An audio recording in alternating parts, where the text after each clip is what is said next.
किया गया और वहीं से ये शुरुआत हुई कि महिलाओं का समान अधिकार हमारे देश की गांधी जी, सर मुझे कंक्लूड करने दीजिए। हो गया आपका समय, हो गया आपका। आपकी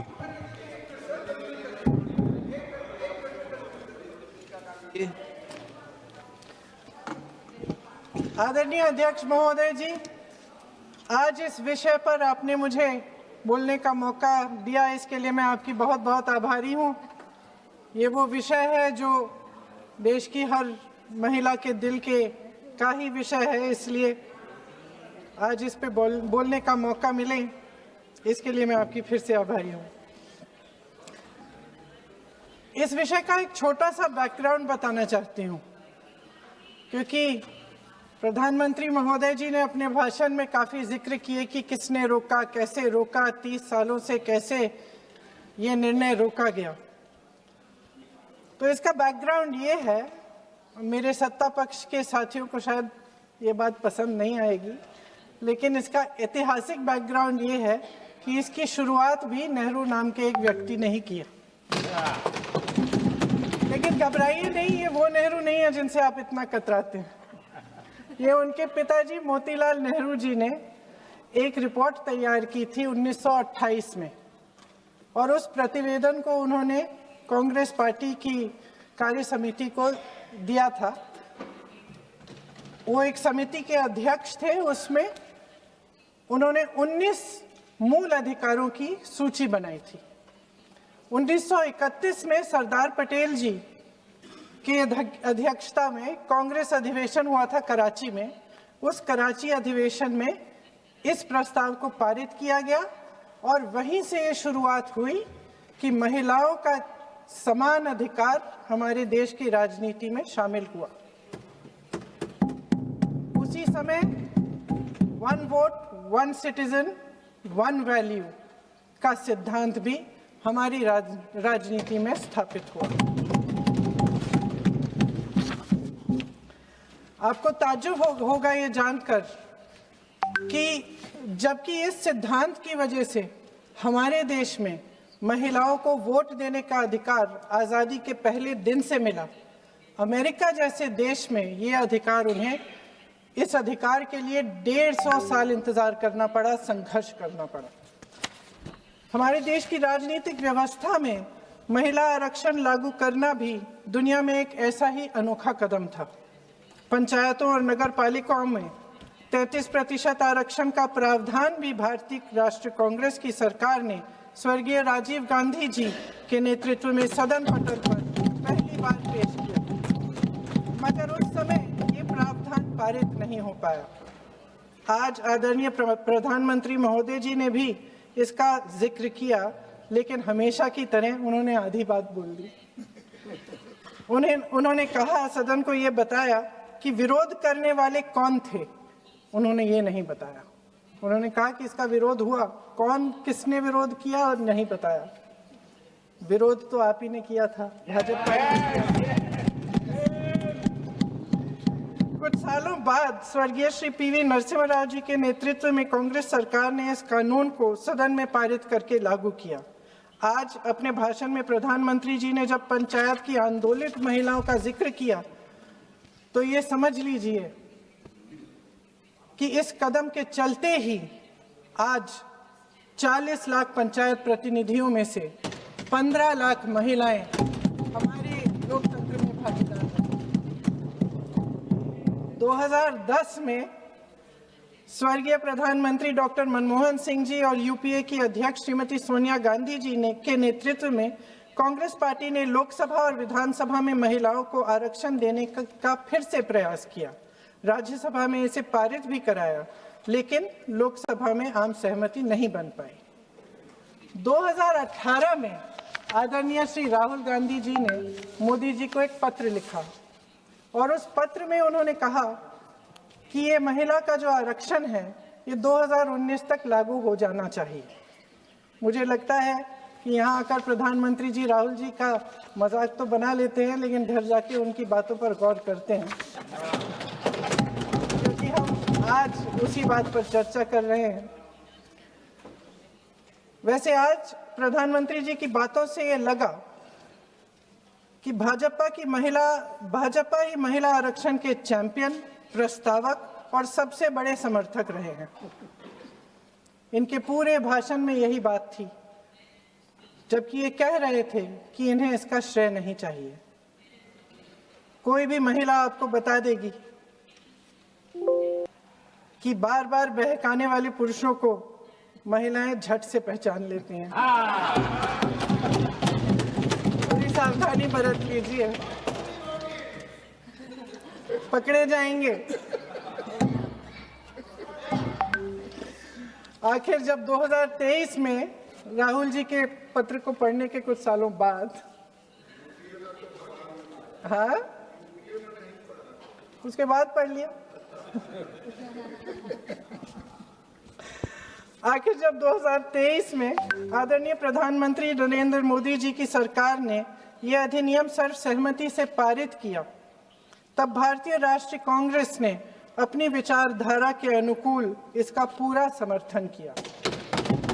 आज भी इसमें कोई शक नहीं होना चाहिए कि भारतीय राष्ट्रीय कांग्रेस महिला आरक्षण के पक्ष में डट कर खड़ी है और खड़ी रहेगी।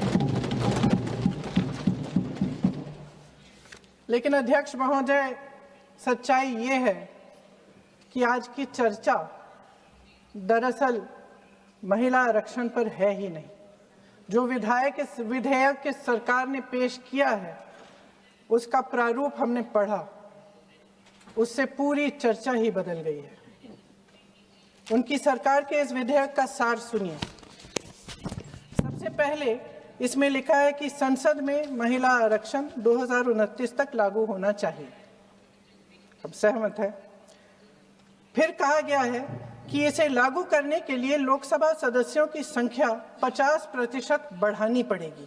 मतलब कि सीटों की संख्या 543 से बढ़कर 850 तक बढ़ाई जाएगी। और इन सीटों को बढ़ाने के लिए एक परिसीमन आयोग बनाया जाएगा, जो 2011 की जनगणना को आधार बनाकर ये कार्य करेगा। ऊपर से इसमें कोई आपत्तिजनक बात नहीं लगती, मगर इसे गहराई से समझा जाए तो इसका असली मकसद उभरता है। वह राजनीति की बू जिसका जिक्र प्रधानमंत्री महोदय ने किया, वह राजनीति की बू इसमें पूरी तरह से घुली हुई है। दरअसल इसी सरकार ने महिला आरक्षण का जो विधेयक सर्वसहमति से 2023 में पारित कराया था, उसमें दो चीजें थी जो इस विधेयक में नहीं है। उसमें लिखा था कि इसे लागू करने से पहले नई जनगणना और परिसीमन कराई जाएगी। अब अचानक क्या हो गया? मन बदल गया। वही सरकार पुराने आंकड़ों के आधार पर क्यों आगे बढ़ना चाह रही है, और इतनी जल्दबाजी क्यों? अध्यक्ष महोदय, ये हमारे देश की सच्चाई है कि प्रतिनिधित्व का सवाल जनसंख्या के सवाल से जुड़ा हुआ है। जब तक जातीय जनगणना नहीं होती, सभी वर्गों को उचित प्रतिनिधित्व नहीं मिल सकता। यह अनिवार्य है। ये सरकार 2011 की जनगणना पर आगे बढ़ना इसलिए चाहती है क्योंकि इस जनगणना में ओबीसी वर्ग की संख्या ही नहीं है।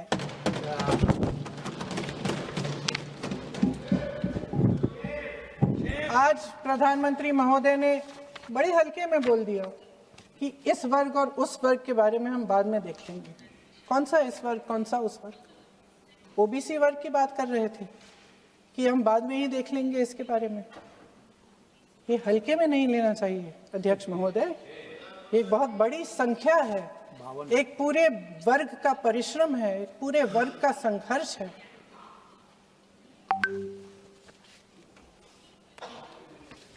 इसे टेक्निकल मुद्दा बता के उन्होंने अपना पल्ला झाड़ दिया। हम इनकी मांग कर रहे हैं, हम इनकी जरूरतों को आगे कर रहे हैं, हम कह रहे हैं कि इनको भी अपना हक मिलना चाहिए, और प्रधानमंत्री जी ने उसको एक टेक्निकल मुद्दा बता दिया। हमारे प्रधानमंत्री महोदय किस बात से घबरा रहे हैं? इसी बात से ना कि जब नई जनगणना होगी तो इस ओबीसी वर्ग के असली आंकड़े निकलेंगे और उसमें पता चलेगा कि ये वर्ग कितना मजबूत है, कितना बड़ा है, और उसके हक को कोई नकार नहीं पाएगा। 2011 की जनगणना को परसीमन का आधार बनाकर प्रधानमंत्री जी ओबीसी वर्ग की ये हक छीनना चाहते हैं।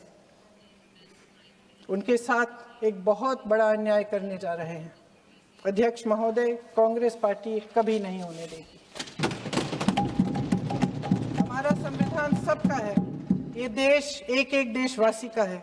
किसी एक का हक छीनकर इसे नहीं चलाया जा सकता। इस विधेयक में सिर्फ यह अभाव नहीं है, एक और खतरनाक अभाव है। संसद का 50% विस्तार प्रस्तावित है, लेकिन इसके लिए कोई ठोस प्रक्रिया के बारे में एक भी शब्द नहीं लिखा है। आश्चर्य की बात यह है कि इतने बड़े परिवर्तन के नियम क्या होंगे, कैसे किया जाएगा, इसके बारे में पूरे विधेयक में एक भी शब्द नहीं है। महोदय, संसद में भारत के हर प्रदेश की भागीदारी 1971 में निश्चित तौर पर तय की गई थी और इसमें परिवर्तन लाने पर रोक लगाई गई थी, लेकिन इस विधेयक के तहत ये सब बदलने जा रहा है। आदरणीय प्रधानमंत्री महोदय जी और उनके अन्य मंत्रियों के खोखले आश्वासनों के बावजूद यह निश्चित है कि संसद में प्रदेशों के वजन का परिवर्तन किया जाएगा। हमारे लोकतंत्र की व्यवस्था में इतने बड़े परिवर्तन के लिए पूरी प्रक्रिया बनी हुई है, मगर इनकी योजना यही है कि प्रक्रिया को नकारा जाएगा। जिस तरह असम में इन्होंने मनचाहे सीटों को काटा पीटा, विपक्षी दलों के नेताओं की सीटों का विभाजन किया और अपने राजनीतिक फायदे के लिए नई सीमाएं बनाई, उसी तरह ये पूरे देश में इसका मतलब ये है कि परसीमन आयोग में सरकार द्वारा चुने गए 3 जने इस पूरे देश के प्रदेशों का वजूद, देश के लोकतंत्र में उनकी भागीदारी और उनका महत्व तय करेंगे। लोकतंत्र को खत्म करने की शुरुआत तो इस सरकार ने चुनाव आयोग, न्यायपालिका, मीडिया और अन्य संस्थाओं पर अपना पूरा दबाव डालकर शुरू कर ही लिया था, मगर अब लोकतंत्र पर खुला वार होने जा रहा है। अगर ये विधेयक पारित होता है तो समझ लीजिए